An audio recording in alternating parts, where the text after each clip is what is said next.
Good evening, and welcome to another episode of The Fire Caves, a Star Trek Deep Space Nine podcast. I am one of your hosts, Perry. And I'm your host, David.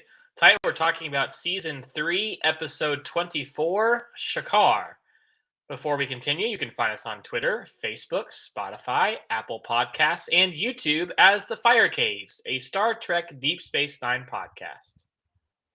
Absolutely, and as I say every single week, you should find us and follow us because we are awesome.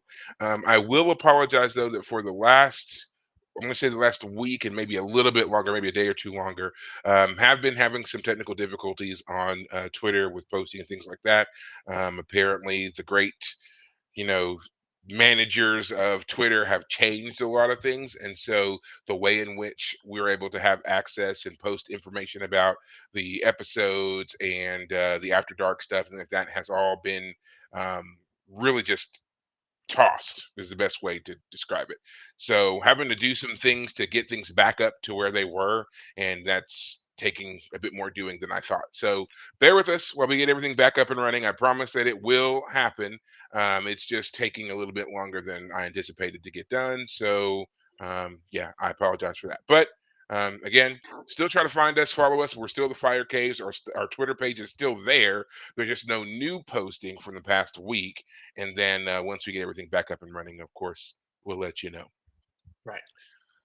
But in the meantime, you can still find all of our stuff on Facebook, of course. And yeah, we're still going to give you great content about Deep Space Nine and other Trek stuff. And speaking of other Trek stuff, I'm going to preempt the other thing that we normally do, which is asking about our weeks because we had something major happen this past week, and I'm so excited about it. We just have to get to it because I'm going to lose my mind if we don't. And that is, of course, the premiere of season three, the final season of Star Trek Picard. The episode aired on the 16th, which was this past Thursday.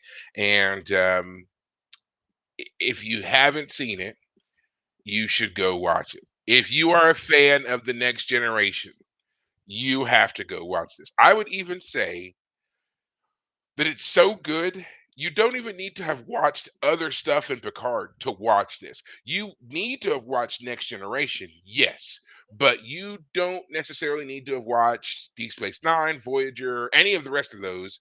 Even again, the other two seasons of Picard, you don't really have to have watched much of them or at all to watch at least this first episode. Now, if that's going to hold true for the entire season, I don't know. I don't know what Easter eggs are planned. If there's going to be other characters from other shows that drop in and maybe you don't know who they are, whatever. But I'm just saying for this first episode, it was great, and you don't need any of that. I mean, David, it was everything. Like the nostalgia was there, but it was perfect. It wasn't an overload that made it cliche, right, or trope heavy or anything like that. Okay. Um, it they used some of the music from the older movies from the 70s, with Kirk and Spock and all them. They used some of the music from there, but it was tied in so well that it just like it fit in the moment. Like I ended up watching it twice, to be honest, like back to back. Because there were so many things that like I would hear them and just have my little, geek moment, but then it would mean that I missed something else. So that's why I watched it again and found other things. Right. I honestly think that it's what we need Star Trek to be right now. I think the other shows like Discovery and Strange New Worlds, I think they're trying, and I think they hit a lot of right notes with some stuff. But at least what I'm seeing in this first episode, and I know that I'm pounding a lot here onto this first episode of the third season. But one of the things that I've always felt was an issue with Star Trek was how it didn't reconcile enough for me with our reality, with the way in which our world is, right? We have great areas and great moments and great people and things like that, but we also have a lot of darkness and negative things that happen in our world too. It's kind of, it's obviously both, right?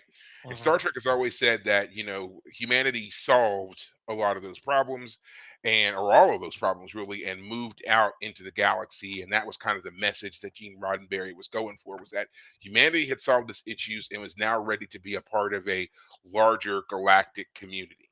Right. Well, but one thing that I enjoyed about that was that we would go that Star Trek would take us to these other places, and they hadn't necessarily solved all of their problems, all their issues, and Yep. we were helping them, like humanity and the Federation and Starfleet, of course, trying to help with these scenarios. I feel like we kind of got away from that a bit and made everything more about like monster of the month or monster of the week and what new cool ship design and things like that. This takes us back to that, right? We see, officers who are, they're undercover and they're living in areas that seem far less than utopian in order to gather information. They're trying to stop various threats, and there's some big bad that's lurking out there they've become aware of, and they're, trying to do all of these things. And to me, that, especially Next Generation, that's what Next Generation was all about, going into these areas and finding out that there was a hidden problem in an otherwise pristine world, you Right. know. Right. And I feel like this first episode really set us up for that. So yeah, if you haven't seen it, you should go watch it. And I thought that it was beautiful. It was beautiful. I thought it was beautiful. I thought that the filming was great. The look of the new ships that they showed in the interiors, fantastic. I loved even the attention to detail of having like certain decals and emblemage on seats and certain uniform stuff. It was great. Can't say enough about the visuals on it. Great stuff. So you should go watch it Gotcha. if for that alone. And then last but not least, you get to have your favorites are back, Picard and Riker, and they yes, 7 of 9 is there, and there's going to be lead ups to the other characters, Beverly Crusher and Worf and everybody. They're coming. We got to meet one of Geordie LaForge's daughters in the episode. It's there's a lot of great stuff there on that level too. And if I can just say, as a personal side, I feel like Jonathan Frakes is having the best time. He looks like he is enjoying everything. Like I don't know what it is about the guy, but like in every scene, he's got this little smile, smirk thing. Even when he's being serious, it drops away. And I mean, he just looks like he's like I could just imagine him behind the scenes being like, "Yeah, ready to go again. Like let's do it again." Like he looks so happy, Right. and I love seeing it. So yeah, it's just and for that reason alone, if you like Jonathan Frakes, watching it for him seeming like he's just a kid in a candy store is definitely up your alley, man. Yeah, I'm surprised in some ways. I mean, maybe correct me if I'm wrong here, but like there hasn't been like a show that kind of focuses on him on some level, even as an admiral. Like if Deep Space Nine shows us what it's like on a station, let's see what it's like being as a part of the Federation Admiralty, where you may not be jetting around all the planets and everything, but you're having, Hmm. as you were just saying, deal with the more high end, the cultures that have not yet advanced like humanity has, and having to like Mm. negotiate those, but from a more top down level. Um, I mean, I think he's appeared on one of the other shows, that one of the more new He was shows, right? on. Well, he's the cartoon version of him and Deanna are featured every so often on the Lower Decks show, and that's Okay. a lot of fun to watch it. But that's when he is Captain Riker of the Titan. So it's a Ah, younger him than what we're seeing here in Picard. And then does Jonathan he did. Frakes do the voice of the Yes, he character? does. Good. As Okay. does Marina Sirtis. She's playing Deanna as well. Very good. So it's great to see them in any form, really. But yeah, um, but speaking of what you were talking about seeing things from the Admiralty's perspective, we do get that a bit because we have Picard, who is Admiral Picard, but he's retired Admiral Picard, so you have to deal with that. But it does give us an element that goes back to TNG that we're now seeing on the other side.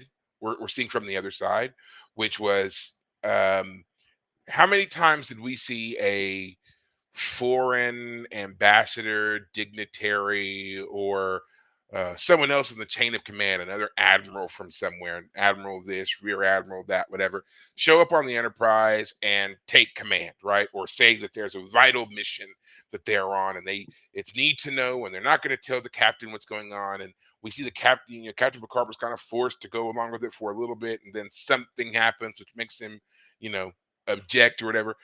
We get to see some of that from the other side. So we're used to being on the side of the heroes here. And I mean, obviously you still are, but now again, we have Admiral Picard dealing with the various captains of different ships and stuff, and trying to keep people in the dark while he's doing certain things. And that's the only mild spoiler I'm going to give you, because it was funny. It was so funny when it's like revealed as to what was going on in that situation. And I was like, yeah, we're on the other side of it now. We can remember watching those episodes and being like, man, yeah, I can't believe that Admiral thought that they were going to, push out our favorite captain here. But now it's our favorite admiral going up against these otherwise unknown captains. So Mhm. it's fun to watch. A lot of it's fun to watch. Gotcha. Gotcha. Um, so yeah, all I'm gonna say to end all that, because we obviously have other things to talk about, is go watch it. Just go watch it. You enjoyed it. It was good. There's even a little dig at the Enterprise D in there, which I yeah, I was rather incensed when I heard it, because the Enterprise D is like my favorite ship, and someone called it the fat one, and I got so mad. I was like, what? I paused like, what? The what? It's the what? No. Yeah, it was hardcore moment there, taking a dig at the beloved Enterprise D. Ugh, So, how dare they? oh yeah, that's exactly what I said. I was like, what? How dare you? How dare you? That ship that carried the franchise for 30 plus years. How dare you? So, but Yeah. we are not here to continue to talk about Picard, even though we could, because the next episode comes out this coming Thursday. I can't wait to see which characters are going to come back that we're going to see in that one. But there we are. But again, we're here to talk about Star Trek Deep Space Nine, and a very exciting episode of Star Trek Deep Space Nine. As always, they give us these great ones, seemingly right towards the end of their season. Right. And this one is kind of a sequel of sorts to another episode that we watched a while back, in which Vedic Bareil died. And of course, we're talking about the episode tonight called Shakaar. Right. So, David, would you like to give the recap, or would you like me to do it? I think it's your turn. How about you do it? All right. So again, real short, real sweet. If you haven't watched it yet, again, what are you waiting on? You've had like 30 years to go watch it. So go watch it. It's called Shakar. It's the 70th episode of the franchise, of the series, and in the third season here. So quick summary. This episode is about we first see Cisco is in Quarks playing darts with O'Brien, and O'Brien's in the zone, and he can't lose. And Cisco gets called away, and he finds out that the first minister of the Bajoran provisional government has passed away. And because this was sudden and unexpected, the provisional government has already appointed someone else to be the leader, the first minister in its place, and it's none other than Kai Wen.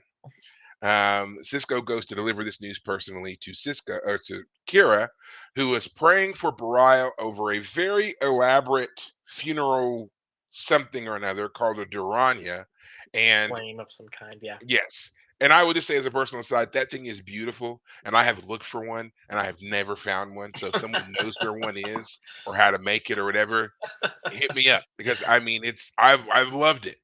I think it's fantastic design. But anyway, Cisco tells Kira what's going on. Of course, she's upset, because the last time that we saw Kai Wynn, keep in mind this was when Vedic Bareil um, was critically wounded, and they were having to replace parts of his brain with a positronic matrix, which was kind of removing the essence of the man Right. from his body. Right. And eventually he just succumbs and dies. They decide to stop doing this replacement therapy, and he dies. Right. um so Kira has always blamed Wynn for pushing Bareil instead of taking the time to really effectively heal and mend, and that's why he died. And so she's never forgiven her for that. And now she finds out that Kai Wynn, who has solely been interested in her own power, is now in charge of both the Bajoran religious community, as well as the actual political community. Right.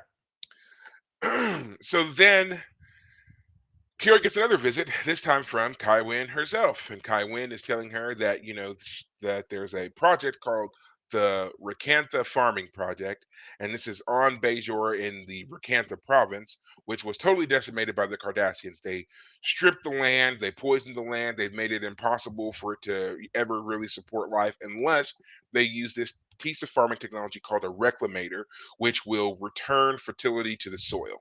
The Mhm. problem is the reclamators, which apparently they have an extreme short supply, are already in use by a group of farmers in another province called the Decor province. The Decor province is Kira's home, where she grew up, and the people, the farmers that currently have the reclamators, are members of her former resistance cell when Bajor was occupied by the Cardassians. So Right. Kaiwin asks Kira to go to Decor province, meet with the individuals there who have the reclamators, and convince them to turn them back over so that they can be involved in the Rakantha farming project. Right. Kira goes, she meets with one of the farmers who turns out to be, again, the leader of her old resistance cell, a man by the name of Shakaar. Shakar, again, former resistance leader, apparently brilliant fighter, but now he's just a farmer. And he tells her about how, they were promised they could have the reclamators for at least a year. And this was a promise given to them by the former uh, first First minister, the minister. one who died.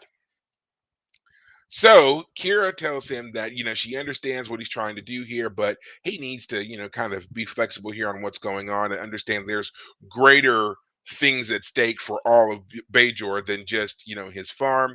He puts up a little bit of fight about that because he's talking about how he doesn't care about, the rest of the world or the government or how the galaxy views the people. He's trying to feed Bajorans and so forth. But he at least agrees to having a meeting with Kai Wynn. Mhm. Kira goes back, reports this to Kai Wynn. Kai Wynn gets upset and dismisses Kira. She then sends some security guards to go and arrest Shakar. But unbeknownst to Kai Wynn, Kira was at Shakar's house when they came. So, realizing that Kai Wynn has lied to her yet again, Kira gets angry and decides to help Shakar. They overpower the guards and they set out. They rendezvous with some other members of the Shakar resistance cell and head off into the mountains and caves to stay on the run and hide out while they try to figure out their next move in regards to the government and the reclamators. Like we keep wanting to say replicators for some reason. Yeah. Close. Close word. Yeah. Um, and then try to figure this out. So apparently this drags on for about 2 weeks because now we see not Shakar, but Kaiwin Cisco. and Cisco have a meeting on Bajor. And Kaiwin asks Cisco to provide a military force to track down Shakar and his various followers. Cisco, of course, says no. He tells her that this is clearly a internal Bajoran matter.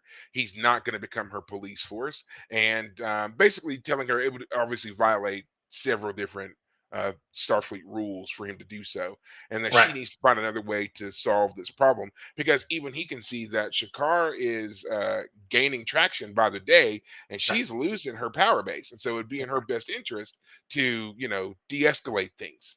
Right. And then we watch the most remarkable scene ever, in which Kai Wynn works herself up from a small band of resistance fighters to all out civil war if they don't turn these reclamators in. Louise Fletcher as Kai Wynn, this was beautiful here. Like I watched that scene, and I was like, how she jumped, the mental gymnastics that character went through is fantastic. Go watch it. So anyway, a shocked Cisco walks away. Um, she calls for another Bajoran colonel to go out and find Kira and Shakar. They ended up cornering this individual in a ravine because he thought that they were further away than they actually were because they were using some technology to project their life signs further away. They had him set up in a perfect ambush, decided not to ambush him because, again, they were fellow Bajorans who were following orders and this was their home. And the whole thing about not wanting to shoot and kill your own people for doing your job and all that kind of stuff. So they meet with the colonel. They decide on a new plan which would de-escalate that particular moment and wrestle some power and control away from Kai Wynn, and that is for Shakar to Right. running the election for first minister. At first, Kai Wynn, tries to laugh it off a little bit and then kind of says that it's a coup. But then she realizes she can't fight it because Shakar's already got the approval of everybody in the military. So she can't fight the military. And Right. so then she decides Right. instead to endorse Shakar. So it looks like he's a shoe in Right. to be the new first minister. Now, meanwhile, while this is going on, we have to, go, of course, talk about O'Brien being in the zone. And this was in regards to the dartboard and the dart game that they've been playing in Corks for a while. Apparently, he got on a 47 game winning streak.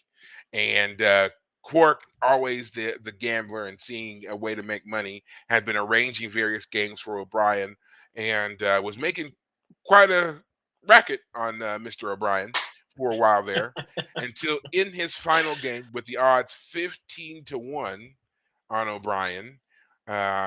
He's playing against a Vulcan, and Quark hands him a drink, which causes him to dislocate his shoulder.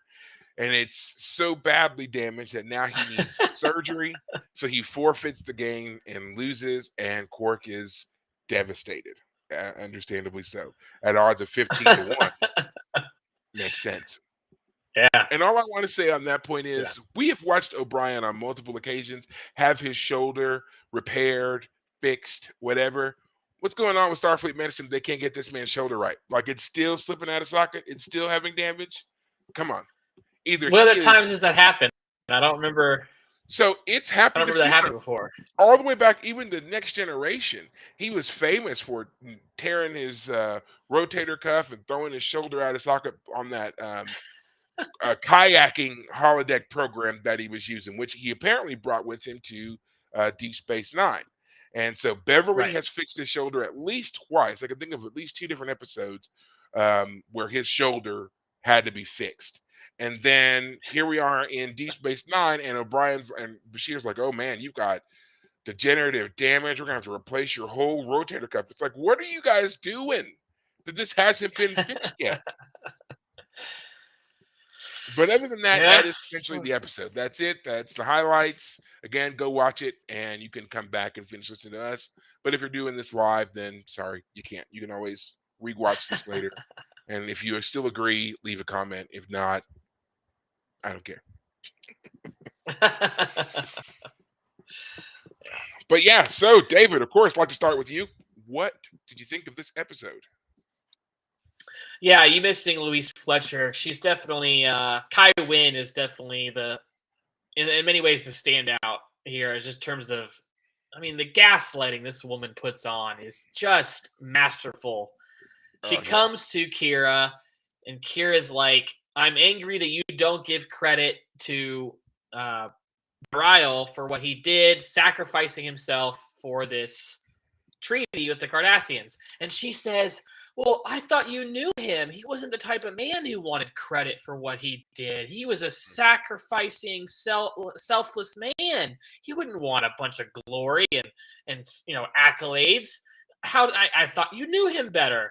And Mm-hmm. Kira just like takes it, but she never says it to Win of like, it's not about that. It's about the fact that you take credit for other people's work and you Right. blame them when things go wrong. You only take the good, but you never take responsibility for the bad.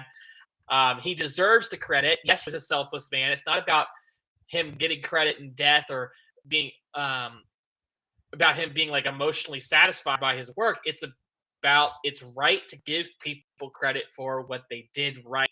It you you are selfish taking all the credit. It just like she doesn't give that oomph right back to Kai Wynn. I wish she did.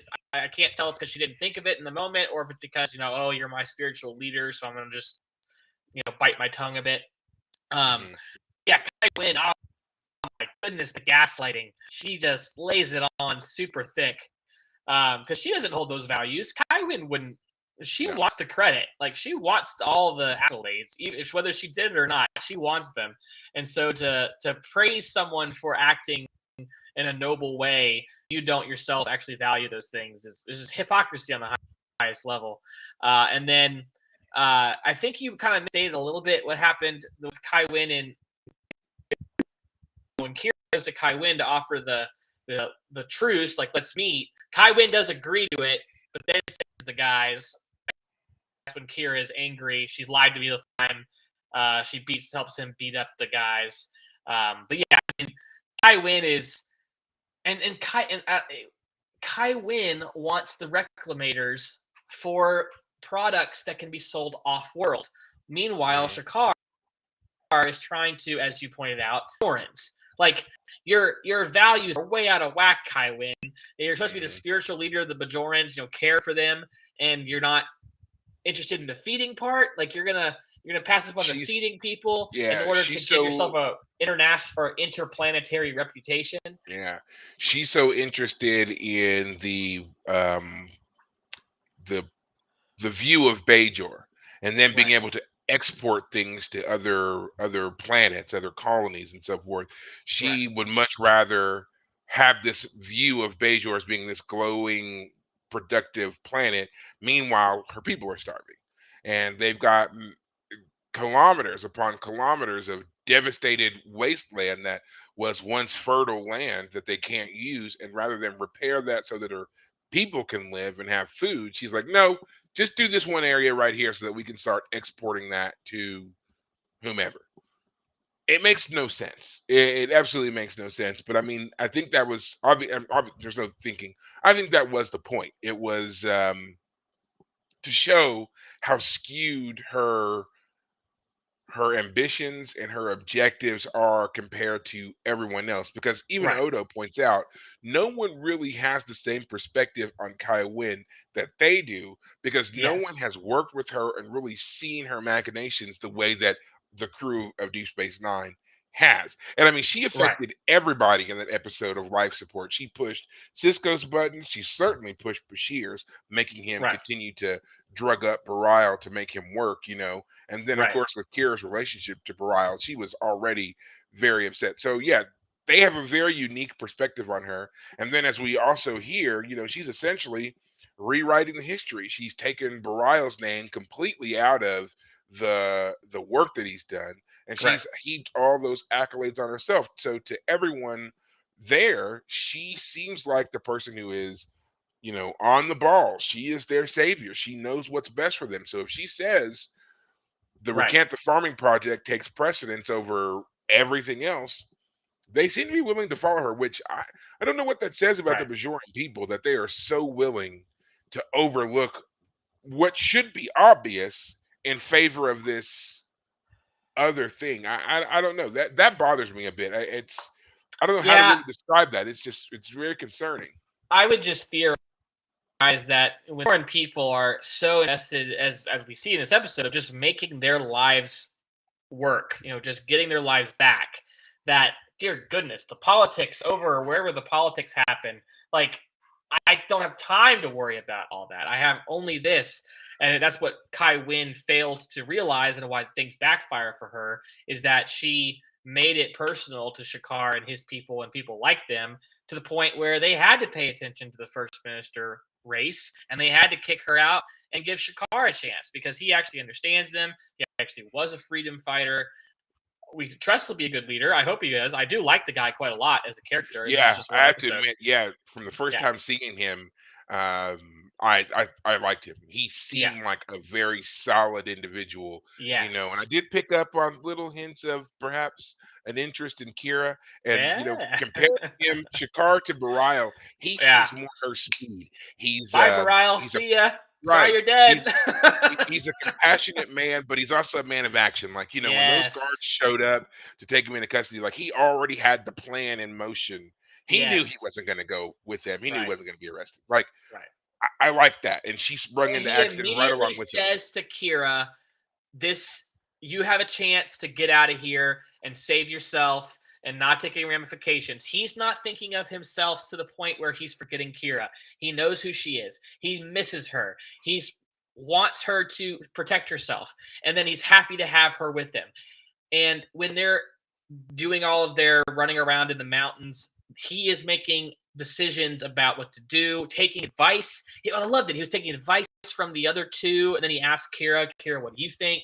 And then he makes a decision that none of them suggested. He said, okay, let's actually go to the valley and let's draw them into a trap. So he heard everyone's advice, but he still had his own thoughts. He still had his own plan. He was Mhm. reasonable.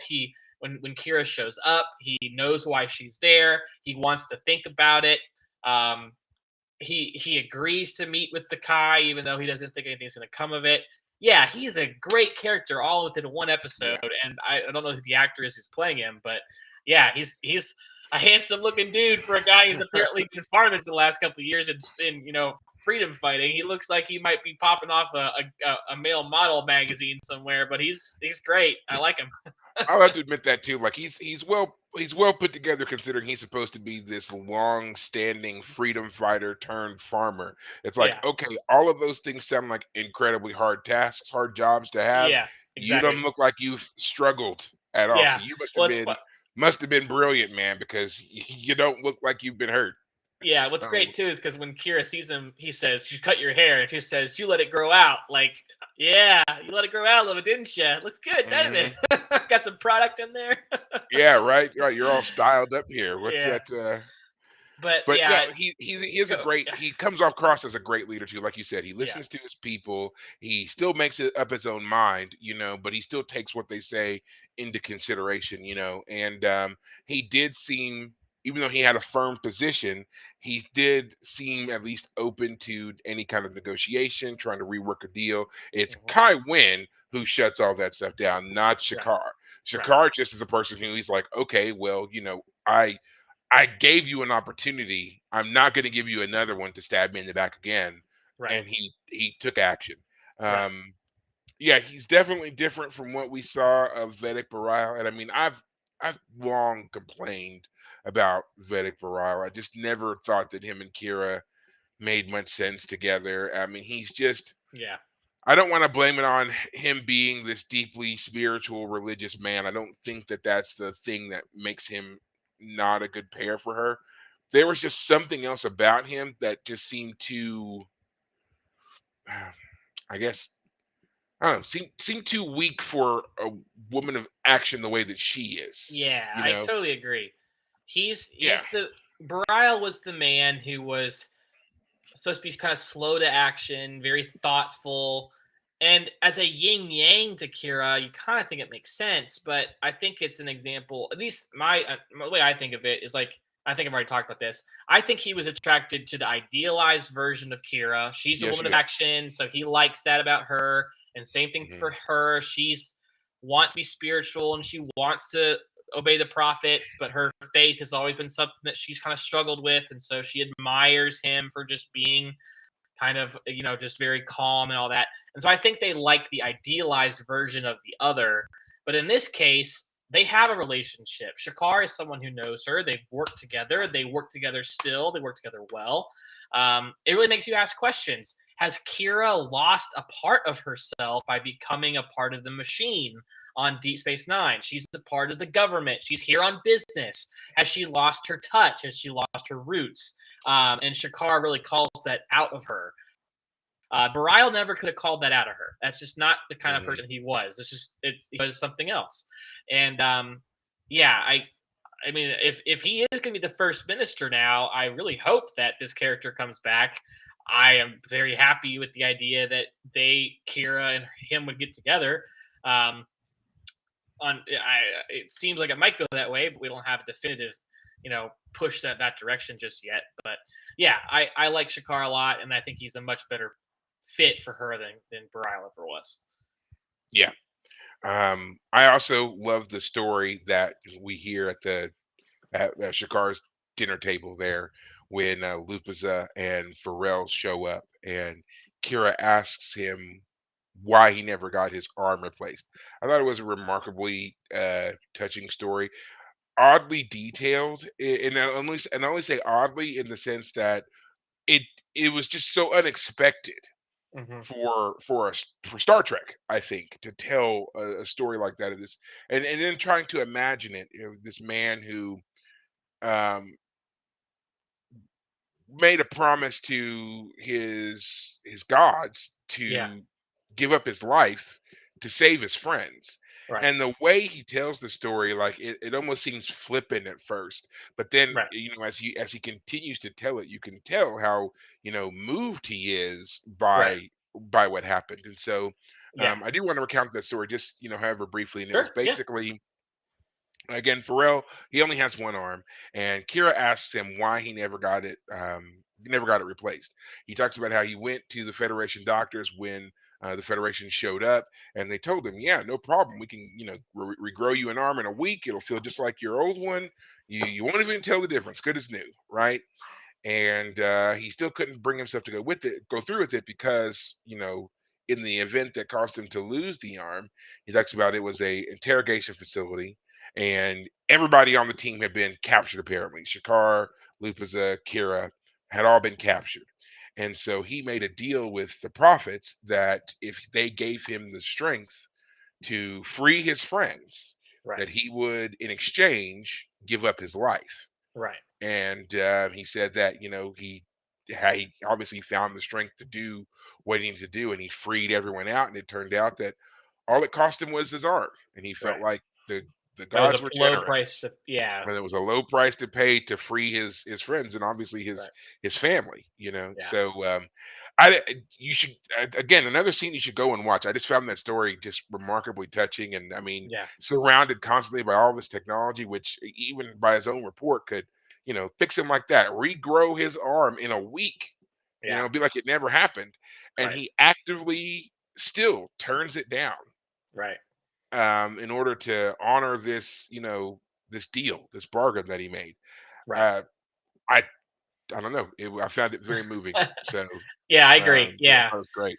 Yeah, it's a great moment of sacrifice. What does it mean to really sacrifice? And he meant his, like, I'll give my life to free my friends kind of bargain he made. And so yeah, he feels like he made an oath, and he wasn't called to pay the full part of the oath, but he was paid. He paid for the Something. oath. He paid Mhm. something.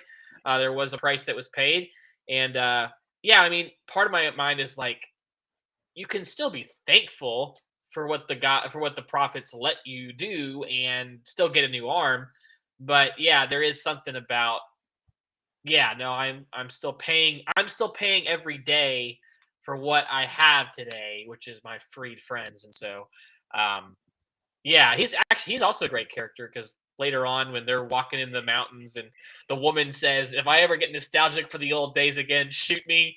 And he Mhm. says, "Either these mountains are getting taller or I'm getting older." And like Oh man, they say, like, I we can continue going if we have to, but I want to like fight or something. I'm tired Yeah, of running. I'll follow any yeah, order you give, but I'm tired of running. that's Let's the fight. line. It was a good So one. yeah, And yeah, it actually leads me up to the whole like standoff they have there in the valley.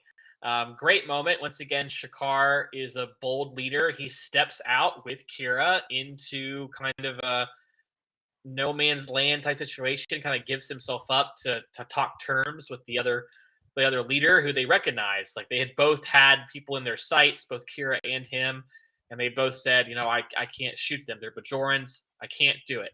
And Shakar says, "Don't be sorry. I can't do it either." So they walk out, and that's a great moment where that guy, I can't remember his name, the other leader, he's like, what's going on? Basically, like, this is crazy, and that leads to the finale of where he and the other military folks were like, "Yeah, we're backing him for first minister." I'm trying to think who that actor is. I know I recognize him from somewhere. The the guy who actor playing Pharrell. is that him? William Lucking? Is that who it is? Yeah. No, no, not Pharrell. I'm talking about the guy who played the leader of the other, um, Oh, the guy who played the leader of John the colonel. Doman. Yeah, Yeah, you've seen him in a lot of things. He typically pops up in a lot of like cop dramas. yeah. He plays that kind of militaristic bent character quite well. He I'm was on he's a great character actor. I've seen him on pretty much all of them, Law and right. Order. I think he was on um the Chicago Apparently, he one. was in Gotham as Carmine Falcone. That's definitely Yes. what I'm He was thinking of at the also moment. on he was also on ER because everybody Yeah, was in the 90s. But yeah, he certainly got around, but he plays that kind of soft spoken but plenty of strength and reserve type character right. very well. He You was know. also on Person of Interest. I was like, I think I saw him on Person of Yeah. Interest, but he like Yeah. played a recurring character, a senator somebody or other. But anyway, um, yeah, yeah, I just like the whole dynamic of this episode. You have a religious leader, like, let me put it this way. In America, we talk about the separation of church and state. I personally am one who thinks that there is a reason why church and state should be on some level separate. Like you shouldn't let religious leaders have the authority to kill people for disagreeing with the religious tenets. That's wrong. You shouldn't basically be able to kill someone for wrong think. But I also think that the government should be influenced by religious precepts sometimes. Like morality is informed by your belief system, and governments are in part enforcing morality. You can't do certain things, and there are punishments for those things. But in general, it's certainly a mistake in this case for Kai Wynn. I mean, regardless of the whole Yeah. church and state option, Kai Wynn is not a trustworthy individual. She definitely shouldn't be allowed to have any more power than she has as it is. And then we start branching that out. Okay, well, what happens when people are trying to rebuild their lives? Well, if the government gets too authoritarian, especially in the aftermath of like the withdrawal of occupying forces, civil wars can break out in countries trying to rebuild. When the government's trying to reorganize and the people are trying to take back their own kind of government, political destiny, they can turn to violence in their own countries against each other as they start fighting over who's now in charge. And that's just as, in some ways, just as bad. But it's kind of the idealized version in this episode Yeah. of the people don't want to actually fight each other. They actually recognize their true threat is Kai Wynn in this episode, and that they need to just confront her and defeat her, and not in a coup. She said, "Oh, this is a coup," and he says, "No."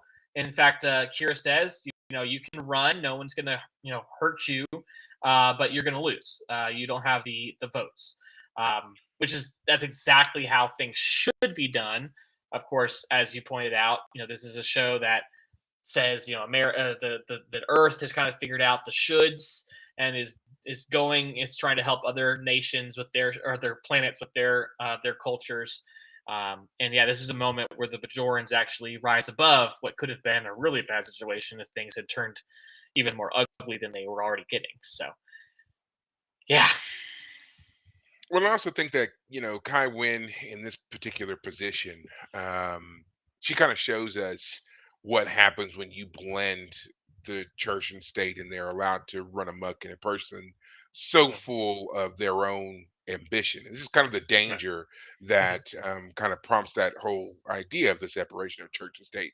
Like you Right. said, you feel like, the government should be at least be informed by religion. I would argue that it is, in the sense that you have various people in positions of power, senators, governors, and so forth, who all have Right.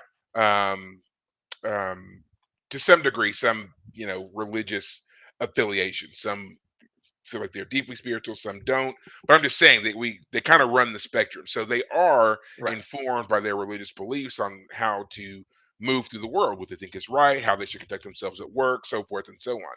Do they follow necessarily a precise um manual or doctrine or edict or whatever that comes from their religion and brings it into their office every day and says everything must check off these particular boxes? No.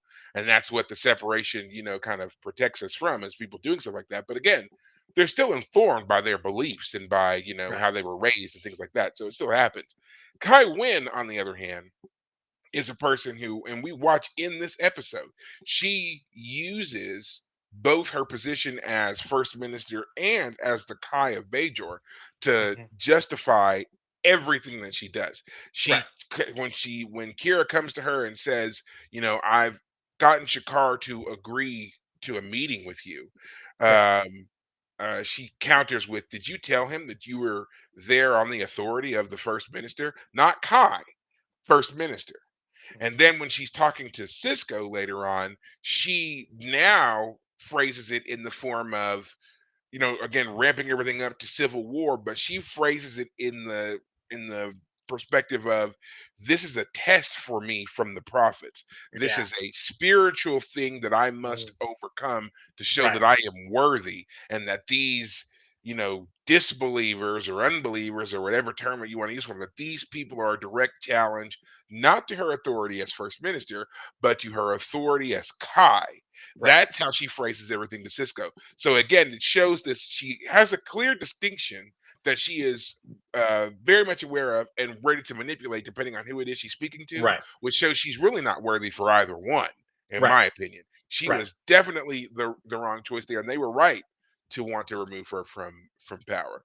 But yeah, Right. she definitely is kind of that idea of if you were to take the two notions, politics and religion, and blend them for however many good people that you might get out of that, there will be a terrible one, and she is the embodiment of the terrible one. And Yeah, that's the one we've exactly. got to watch out for. Yeah, yeah. The whole purpose of American governmental structure is the idea that that power should be not it should be split as amongst as many factions and as many split it in as many ways as possible. And we're seeing the problems of when you get it let it pool into one area too much. Yeah, you made a great point. She will put on whatever hat she feels is necessary to get her point across. If she wants to come off as the first minister sending military people or security forces, that's who she is. If she wants to make an emotional appeal to Cisco, oh, you're the emissary. I want the Hmm. advice from the emissary. I'm just a Hmm. loyal, believer I'm of the trying to do the Bajoran will of the faith and the prophets, prophets. right? Yeah. I'm trying to Um, follow the will of the prophets. He says yeah. that, and when he tells her, and that's the thing I liked about Cisco in that scene. He was very neutral, and he only dealt with her in the realm of, I am a Starfleet officer, and I am outside of the Bajoran conflict, the Bajoran Right. problem. Right. We are a friend to Bajor, yes, but you have internal issues that we Right. cannot solve for you, and we won't solve for you. Yeah. And So, it's really interesting in that scene because earlier she said to Kira when she was pitching, I'm gonna have you go down there for me if you would, and you try and negotiate this. She said that the Bajorans are gonna in a couple years try and join the Federation, apply to join the Federation, and that's why we need to have exports. We need to be able to prove ourselves to the other planets of the Federation, yada yada yada. And then when Cisco is like, "Oh, I'm not gonna send a military force and be your mhm. arm," like, no, it's not gonna happen. She's like, "Oh, well, I guess we'll just have to withdraw our applications to the Federation." Like that was her threat. Like, Right. we're not gonna join your team. Okay, all right, okay, Kywin, calm down over there. Right, and he even says, he's like, "That seems like a massive Rash. overreaction on Yes, that's your exactly what part," he and yeah. he's absolutely right, and I always found it interesting that she brings that up to Kira about how she wants to make sure that Bajor is viewed a certain way by all the other member worlds of the Federation. Um, it's always been my understanding, and correct me if I'm wrong on this, but it's always been my understanding that um, the main thing that was looked at for membership was that a people had solved their planet's major issues, right? You didn't have massive poverty at the same time that you had other individuals with huge economic, wealth and whatever. You didn't Right. have war, terror, disease, famine, and all the rest of it running rampant in your streets and ignoring that in order to be a part of something else. Um, so her thought process here of exporting these foodstuffs rather than using them to solve her people's problem is actually the opposite of what she would need to do in order to bolster how the planet looks for a Federation membership. If she Right. had instead said that the Recantha farming project was more about getting more food so that more Bajorans could be healthy and self-sustaining, and Right. therefore make them look better as a member world because now all of their people were guaranteed to eat, you Right. know, that would have been, in my opinion, a better ploy to use in Yeah, this a better situation. pitch. Yeah. The Yeah. fact that yeah, the whole idea, I mean, it really undermines her whole pitch of like, Mhm. you join the Federation because your culture is so stable that you can help participate in the galaxy-wide Federation. You can help them help others. If you are needing to the point of requesting a military force from the Federation to install order, Mhm. no, that's a major step back in the wrong direction. You're actually undermining your case.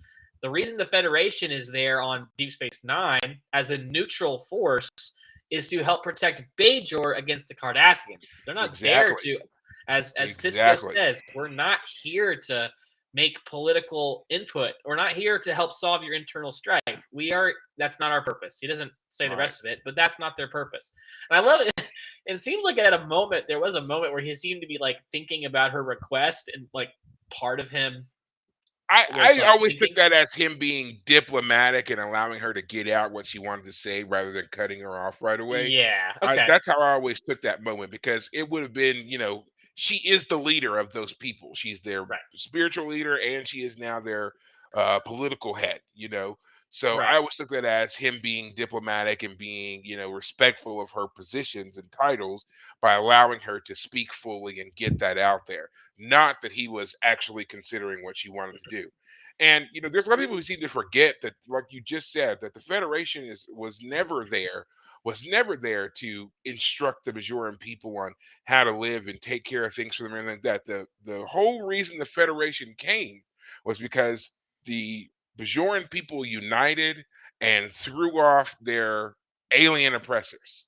And they right. requested The this the aid so Federation that. didn't throw off the Cardassians. Yeah, keep Right. going, keep going. Federation didn't do it. The Bajorans did, but they were in a weakened position after having freeing themselves. They asked the Right, Federation to come in and basically just help them, keep the predators away from picking at the body, basically. right, Keep the Cardassians away and various other scavenger stuff so that they can right, rebuild, so they can, you know, repair and heal and then join the Federation and enjoy that greater protection that way.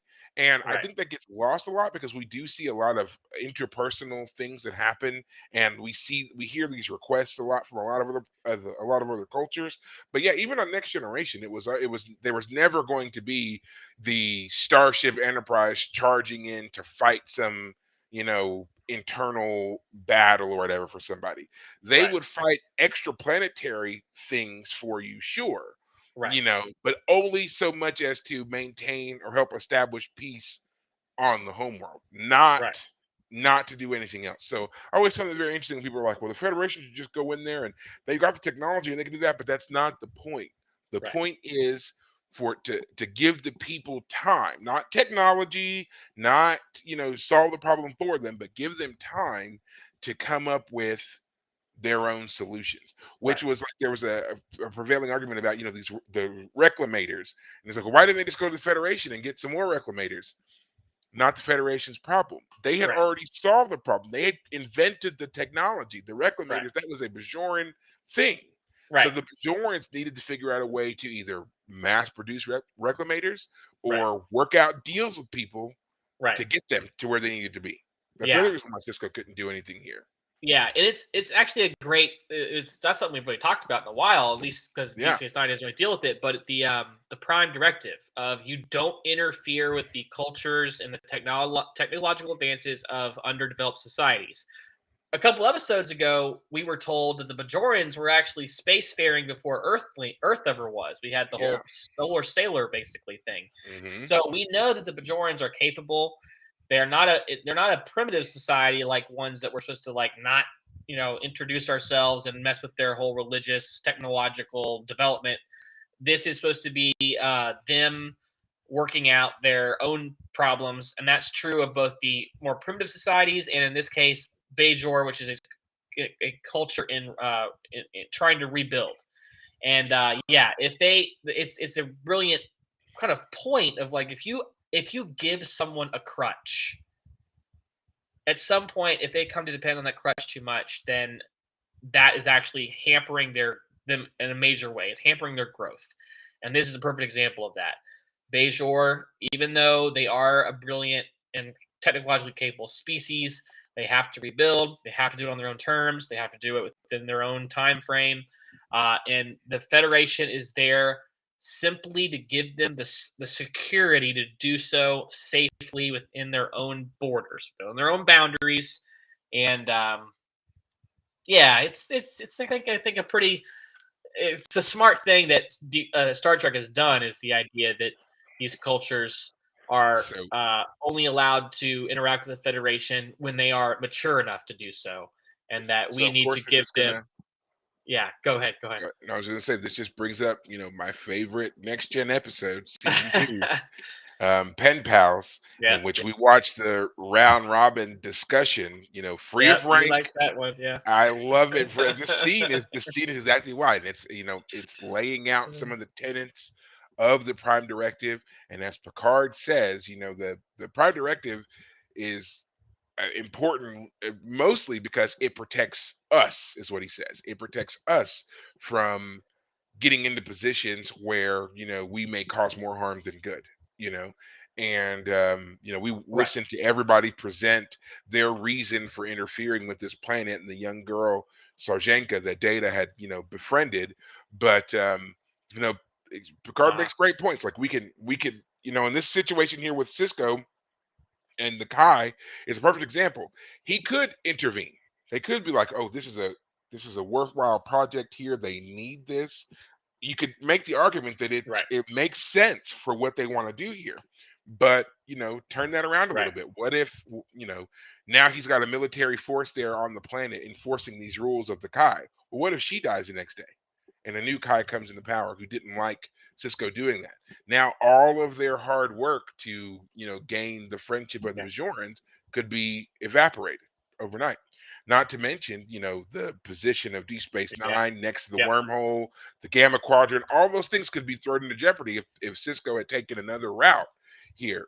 So the Prime Directive Right. it's an interesting rule, and it's funny to me that as integral as it is to everything Starfleet and in all the franchises that we've had over the 60 years, um, there's no concrete like listing or definition of all the tenets of it. You get different Right. interpretations here and there. You kind of have to smash it together. But the two captains, I will say, the two captains who talk about the Prime Directive the most are Jean-Luc Picard and Catherine Janeway. So if you are interested in kind of trying to, I guess, do a what's it called, a kit bash, I guess, of the Prime Directive, you got to watch Next Gen and you got to watch Voyager because it's in there a lot. Gotcha.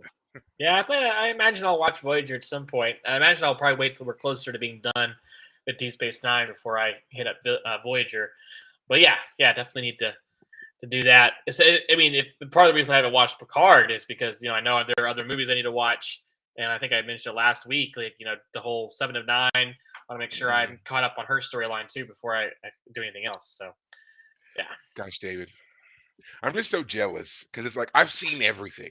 Like I've seen, and not only have I seen it all, but I've seen them all like multiple times.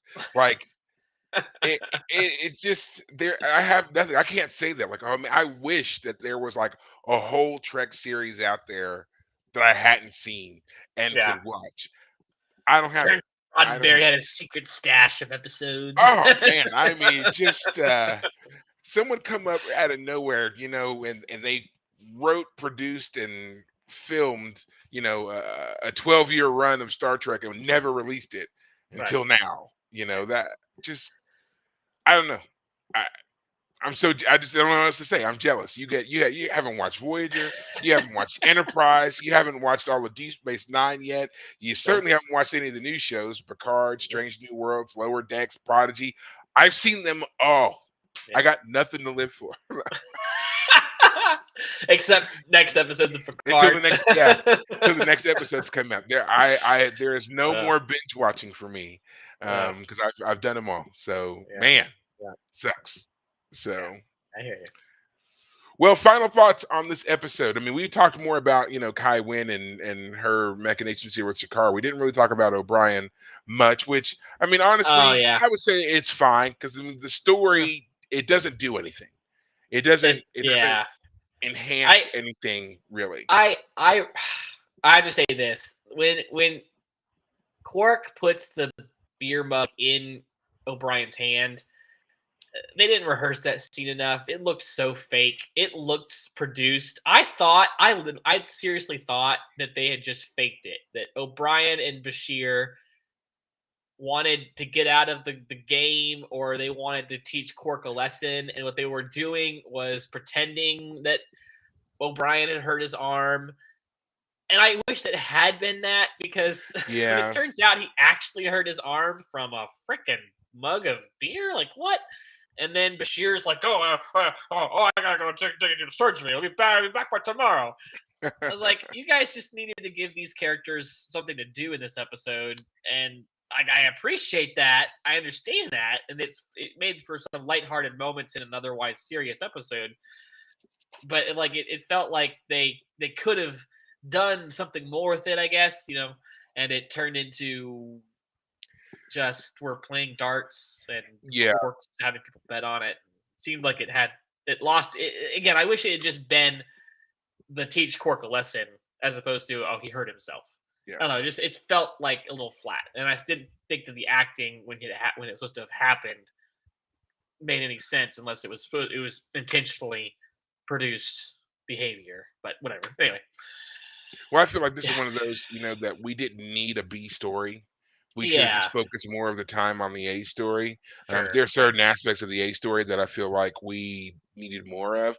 Like, for example, the ending where, Shakar and Kira and the other colonel come into Kai's office and they're telling her all about, he's going to run and be unopposed and all that stuff. Like to see a little bit more of that exchange between all of them right, there, I would have appreciated that.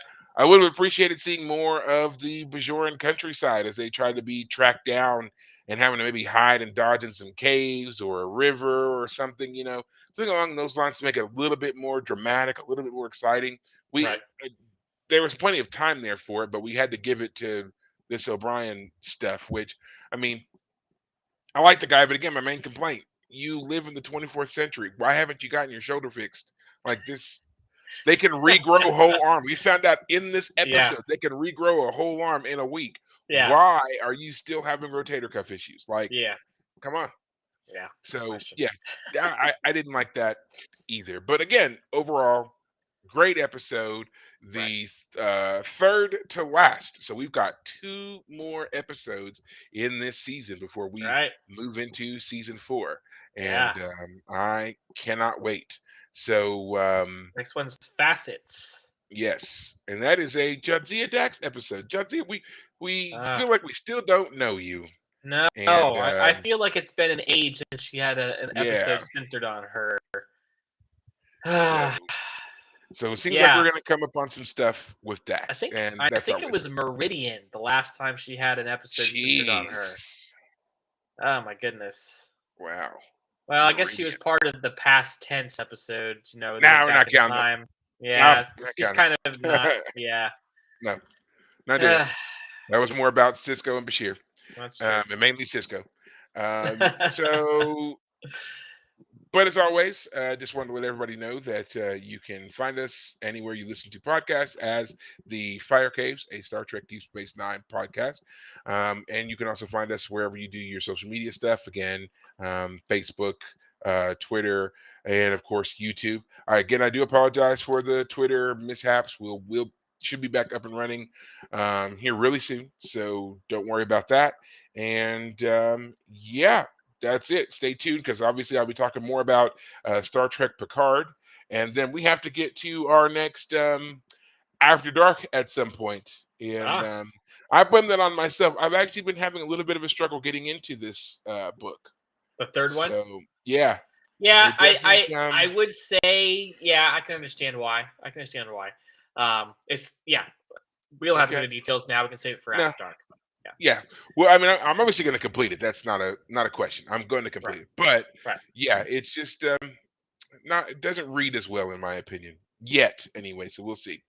But otherwise, guys, until next time, take care of yourselves. Thanks, guys.